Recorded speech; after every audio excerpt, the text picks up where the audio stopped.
Assalamualaikum warahmatullahi wabarakatuh kepada Dr. Muhammad Zubair bin Ismail. Saya Rodatul Amira binti Osman, nombor matrik 1818560 akan membentangkan tugasan saya, iaitu aplikasi teori pengkaedahan Melayu dalam filem Tarung Sarung menerusi pendekatan dakwah dan seni. Sinopsis bagi filem ini mengisahkan perjalanan cinta seorang pemuda kaya dibintangi oleh Panji Zoni, Yayan Ruhian, Maizura dan pelakon yang lainnya. Watak utama iaitu Danny Russo, lakonan Panji Zoni yang lahir dari salah satu keluarga kaya di Indonesia. Bagi Danny, duit adalah segalanya. Sampaikan dia kehilangan kepercayaan kepada Tuhan, namun semuanya berubah ketika dia pergi ke Makassar untuk mengurus bisnes keluarga dan bertemu dengan Terry, lakonan Maizura, iaitu seorang gadis aktivis Makassar yang membenci Russo Corp sebagai syarikat yang banyak merosakkan alam sekitar. Demi mendapatkan cinta Terry, Danny telah menyembunyikan identitinya.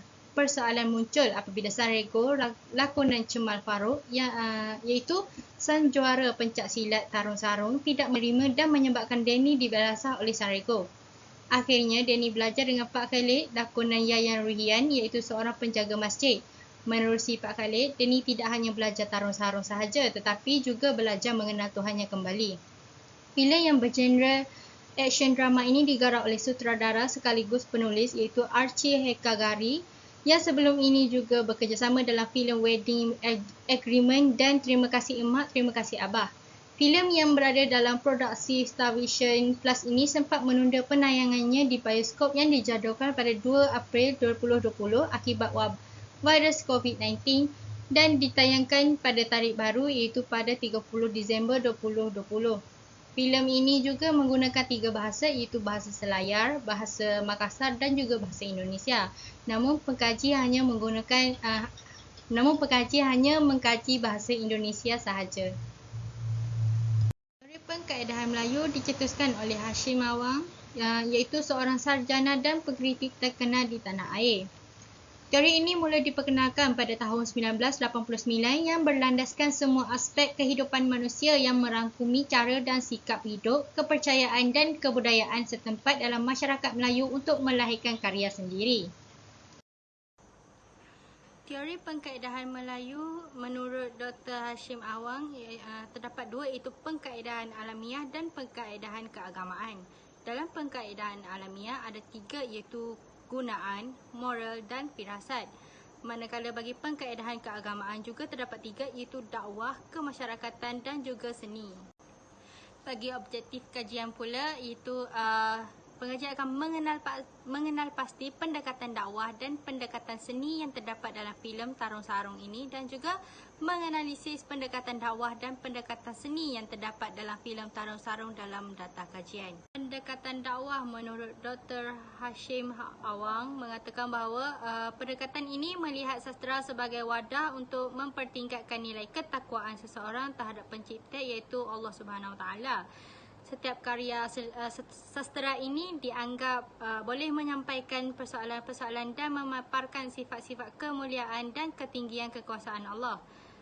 Sastera di sini dapat diibaratkan sebagai kitab yang dapat membantu insan mengenali dengan lebih dekat sifat dan diri Tuhan, sehingga menimbulkan pertambahan dan peningkatan rasa kecintaan dan kehormatan insan terhadapnya. Oleh itu, karya sastera juga dikatakan boleh memaparkan kesucian agama Islam dan menjadi alat mengembangkan agama Islam. Di bawah pendekatan dakwah dan menerusi dialog pertama ini, jelaslah bahawa Danny Russo tidak memahami ajaran agama Islam yang betul kerana dia telah memegang tangan Terry yang merupakan mahram baginya. Dia juga tidak menjaga iktilat di antara lelaki dan perempuan kerana ibu bapa Danny Russo telah sibuk dengan dunia hingga lupa mengajarkan asas agama kepada anak mereka. Perkenalan Danny dengan Terry telah membuka mata Danny akan arti Islam yang sebenar kerana Terry menegur Danny menggunakan ayat yang tidak mengguris perasaan Danny. Mahram merupakan lelaki atau perempuan yang haram dinikahi mengikut hukum Islam kerana faktor tertentu. Ianya terbahagi kepada 2 larangan, iaitu larangan kekal dan larangan sementara. Dalam surah An-Nisa ayat 22, Allah telah berfirman iaitu, dan janganlah kamu berkahwin dengan perempuan-perempuan yang telah diperisterikan oleh bapa kamu, kecuali apa yang telah berlaku pada masa yang lalu. Sesungguhnya perbuatan itu adalah satu perkara yang keji dan dibenci oleh Allah serta menjadi seburuk-buruk jalan yang dilalui dalam perkahwinan. Dalam dialog 2, wujud unsur pendekatan dakwah menerusi watak Pak Khalid yang telah menyadarkan Danny akan pandangannya mengenai ajaran Islam yang dianggap teroris dan mengapa manusia memerlukan Allah Subhanahu Wa Taala dalam hidup. Hal ini dianggap sedemikian kerana kehidupan manusia boleh menjadi sia-sia sekiranya tidak mendapat rahmat daripada Allah Subhanahu Wa Taala. Malah kasih sayang yang dikurniakan kepada hamba-Nya boleh menjadi tiket masuk ke syurga. Apatah lagi amal ibadat yang dilakukan sekarang ini sebenarnya terlalu sedikit untuk menuju ke syurga Allah Subhanahu Wa Taala. Manakala dosa yang ditanggung pula tidak sepadan dan mencukupi dengan amalan yang dilaksanakan. Oleh hal yang demikian, manusia perlu bergantung kepada Allah Subhanahu Taala dan rahmat-Nya seperti firman Allah yang bermaksud, dan taatlah kepada Allah dan Rasul Muhammad agar kamu diberi rahmat. Ali Imran pada muka surat 132. Perkara ini turut dijelaskan oleh ulama dan pendakwah terkemuka Yaman, yakni Habib Umar Muhammad Salim, bahawa rahmat Allah menjadi hak mutlaknya untuk dikurniakan kepada siapa pun hamba-Nya dan Tuhan mengajar manusia menjemput keredaannya dalam kehidupan. Pendekatan seni pula digunakan bagi menilai aspek dalaman karya sastra dengan menjadikan unsur keindahan dalam karya sastra sebagai persoalan pokok. Keindahan di sini adalah keindahan yang terbatas kepada nilai-nilai etika Islam, yakni tidak bertentangan dengan akidah serta ajaran Islam.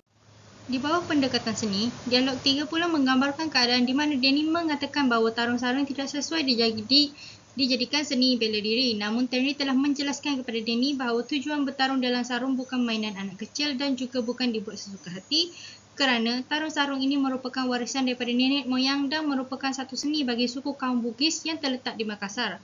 Hal ini jelaslah kerana seni dan budaya berkait rapat dengan identiti, ideologi dan amalan seharian sesebuah kelompok masyarakat. Akhir sekali, dialog keempat iaitu Kanan telah menjelaskan perilaku sifat dan sikap orang Bugis di mana orang Bugis amat menjaga air muka dan bersifat pahlawan. Dalam Islam sendiri mementingkan sifat malu kerana ia mengukuhkan lagi pegangan akidah dan memandu pelaksanaan ibadah seseorang Muslim. Perkara ini dijelaskan dalam sabda Rasulullah SAW dalam riwayat Al-Hakim iaitu malu dan iman sentiasa bersama. Apabila salah satunya dicabut, maka hilanglah yang lain. Rasulullah SAW juga bersabda dalam hadis riwayat Bukhari Muslim iaitu di mana iman itu lebih dari 70 atau 60 cabang. Cabang iman tertinggi adalah mengucapkan la ilaha illallah dan cabang iman terendah adalah membuang gangguan duri dari jalan dan rasa malu merupakan cabang dari iman. Sifat malu ini juga dapat menghindarkan kita daripada fitnah. Maka oleh sebab yang demikian, orang Bugis ini amat menjunjung tinggi rasa malu dan jika mereka merasa difitnah dengan perkara yang tidak dilakukan, maka mereka akan menyelesaikan dengan bertarung dalam sarung. Justru itu, budaya orang Bugis yang mementingkan air muka dan bersifat pahlawan telah menyebabkan terhasilnya seni bela diri iaitu tarung sarung atau lebih dikenali sebagai si gajah lala lipat. Sekian, terima kasih.